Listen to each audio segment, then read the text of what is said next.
चलिए जानते हैं आज देश और दुनिया की सिलेक्टेड काम की और महत्वपूर्ण 25 बड़ी खबरों को सिर्फ 10 मिनट में। दिल्ली शराब नीति पर केक की रिपोर्ट आई, 2026 करोड़ का नुकसान हुआ। केजरीवाल सरकार ने फैसलों पर एलजी की मंजूरी नहीं ली, लाइसेंस में गड़बड़ी, बड़े नेताओं को घूस। जी हां दोस्तों, विधानसभा चुनाव से 25 दिन पहले दिल्ली में शराब नीति को लेकर केग यानी कि controller and auditor general of India की रिपोर्ट लीक हुई है। इसमें सरकार को 2026 करोड़ रुपए का रेवेन्यू लॉस होने की बात कही गई है। दोस्तों, इंडिया टुडे ने दावा किया है कि रिपोर्ट की कॉपी उनके पास है। रिपोर्ट में बताया गया है कि शराब नीति में काफी गड़बड़ियां थी, जिनमें लाइसेंस देने में खामी भी शामिल है। इसके साथ ही आम आदमी पार्टी लीडर्स को कथित तौर पर घूस के जरिए फायदा पहुंचाया गया है।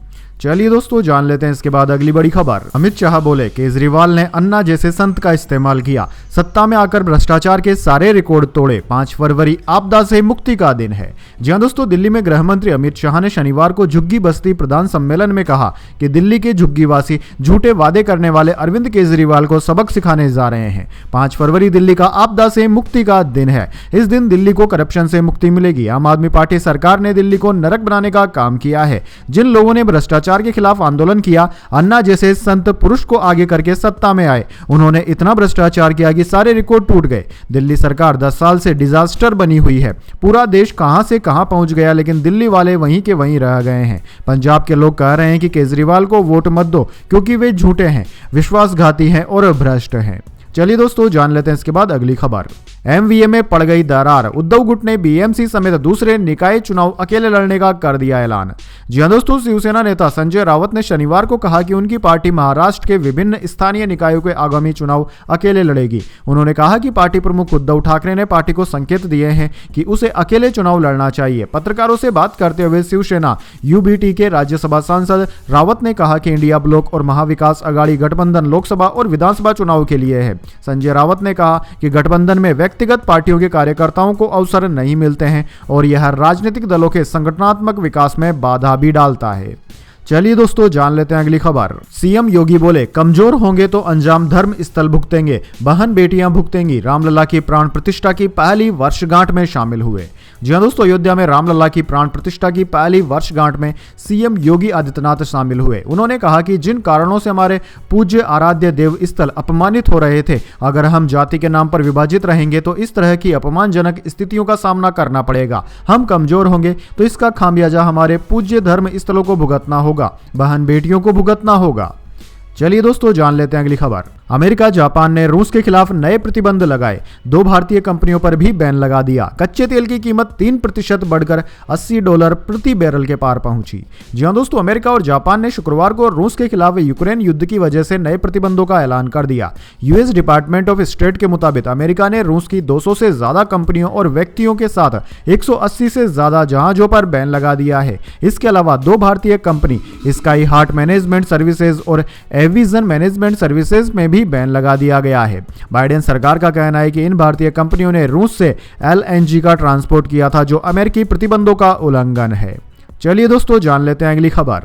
स्मार्टफोन के बाद अब मिलेंगे मेड इन इंडिया लैपटॉप। केंद्रीय मंत्री अश्विनी वैष्णव ने किया नई असेंबली लाइन का उद्घाटन। जी हां दोस्तों, अब जल्द ही भारत में मेड इन इंडिया लैपटॉप भी आपको मिलने लगेंगे। शुरुआत में इस नई असेंबली लाइन में हर साल 1 लाख लैपटॉप बनाए जाएंगे। अगले 1 से 2 सालों में इसकी क्षमता बढ़ाकर 10 लाख लैपटॉप प्रति वर्ष की जा सकती है। दरअसल दोस्तों, सिरमा एसजीएम के चेन्नई में पहले से ही 4 कारखाने हैं और अब उनके तीसरे कारखाने में लैपटॉप बनना शुरू हो गया है। उद्घाटन के पर अश्विनी वैष्णव ने कहा कि हमें पूरी मेहनत से यह देखना होगा कि आने वाले समय में इलेक्ट्रॉनिक सामानों के पुर्जे बनाने का काम भी भारत में ही हो। इससे न सिर्फ भारत की तरक्की होगी, बल्कि आत्मनिर्भर भारत का सपना भी पूरा होगा। चलिए दोस्तों, जान लेते हैं अगली खबर। घने कोहरे के कारण दिल्ली यूपी में 133 ट्रेनें हो गई लेट। कश्मीर में तापमान -10 डिग्री, एमपी में पारा 2.8 डिग्री पहुंचा। राजस्थान के 15 जिलों में बारिश।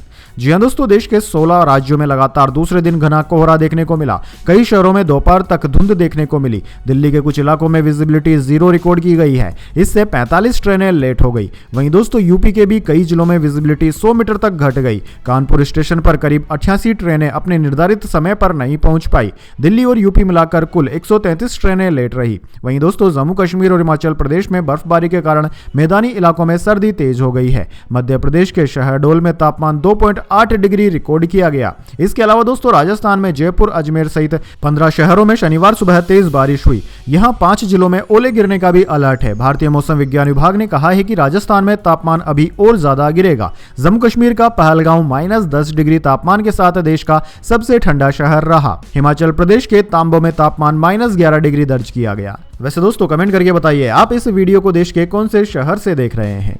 चलिए जान लेते हैं अगली खबर। म्यूचुअल फंड सीईओ बोली, हफ्ते में 100 घंटे काम किया, प्रोडक्टिव नहीं थी, बाथरूम में रोती थी। आनंद महिंद्रा बोले, क्वालिटी जरूरी, क्वांटिटी नहीं।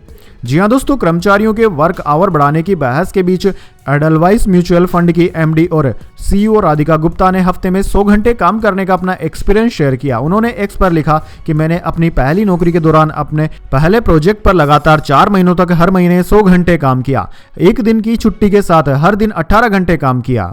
तब रविवार के बजाय सोमवार को छुट्टी मिलती थी क्योंकि मुझे रविवार को क्लाइंट साइट पर होना था। उन्होंने बताया, तब मैं 90% तक दुखी रहती थी। मैं ऑफिस के बाथरूम में जाकर रोती थी। एक बार रात में 2 बजे रूम सर्विस से चॉकलेट केक खाया और 2 बार हॉस्पिटल में भी भर्ती हुई। उन्होंने कहा कि खास बात यह है कि भले ही मैं 100 घंटे काम पर थी लेकिन मैं प्रोडक्टिव नहीं थी। यही कहानी मेरे साथ ग्रेजुएट होने वाले कई क्लासमेट्स की भी है जो बैंकिंग और कंसल्टेंसी सहित अन्य काम कर रहे हैं। दरअसल दोस्तों लार्सन एंड टर्बो LNT के चेयरमैन SN सुब्रमण्यम ने हाल ही में अपने एम्प्लॉइज के साथ ऑनलाइन बातचीत के दौरान एक हफ्ते में 90 घंटे काम करने की सलाह दी थी। उन्होंने कहा कि अगर संभव हुआ तो कंपनी आपसे रविवार को भी काम करवाएगी। वैसे दोस्तों इस बारे में आपके क्या विचार हैं? एक व्यक्ति से अधिकतम 24 घंटे में से कितने घंटे काम करवाया जाना चाहिए या सरकार को कितने घंटे का नियम बनाना चाहिए? कमेंट बॉक्स में अपनी राय जरूर दीजिए। चलिए जान लेते हैं अगली खबर। कोरोना वायरस जैसे HMPV के देश में 15 मामले, असम में 10 महीने का बच्चा पॉजिटिव पाया गया। गुजरात में सबसे ज्यादा 4, महाराष्ट्र में 3 मामले।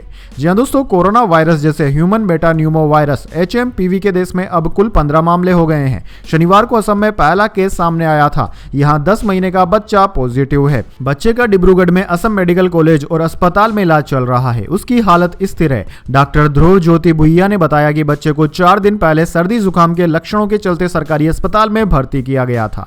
वहीं दोस्तों आपको बता दें देश में HMPV के सबसे ज्यादा 4 मामले गुजरात से हैं। महाराष्ट्र में 3, कर्नाटक और तमिलनाडु में 2-2, यूपी, राजस्थान, असम और बंगाल में 1-1 केस सामने आया है। HMPV केस बढ़ने पर अब राज्यों ने भी सतर्कता बढ़ा दी है। पंजाब में बुजुर्गों और बच्चों को मास्क पहनने की सलाह दी गई है। उधर गुजरात में अस्पतालों में आइसोलेशन वार्ड बनाए जा रहे हैं। हरियाणा में भी स्वास्थ्य विभाग को HMPV केस पर निगरानी रखने के आदेश दे दिए गए हैं। चलिए दोस्तों जान लेते हैं अगली खबर। इंग्लैंड टूर, राहुल के आराम पर BCCI सेलेक्टर्स का यू टर्न।